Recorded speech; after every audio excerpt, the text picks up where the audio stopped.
Ang mabuting balita ng Panginoon ayon sa mga gawa ng mga apostol.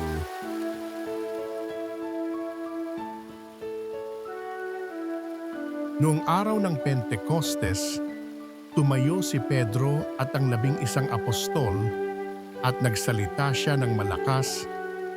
Dapat malaman ng buong Israel na itong si Jesus na ipinako ninyo sa krus. Siya ang ginawa ng Diyos na Panginoon at Kristo.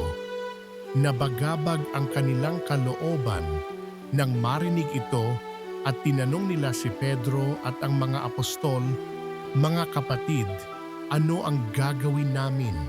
Sumagot si Pedro, "Pagsisihan ninyo't talikdan ang inyong mga kasalanan at magpabinyag kayo sa pangalan ni Hesukristo upang kayo'y patawarin at ipagkakaloob sa inyo ang Espiritu Santo, sapagkat ang pangako'y para sa inyo at sa inyong mga anak at sa lahat ng nasa malayo, sa bawat tatawagin ng Panginoong Diyos."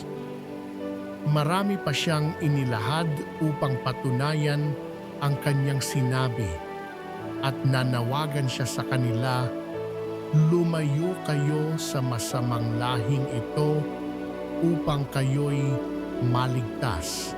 Kaya't ang mga naniwala sa kanyang sinabi ay nagpabinyag at nadagdag sa kanila ang may 3,000 tao ng araw na iyon. Ang mabuting balita ng Panginoon.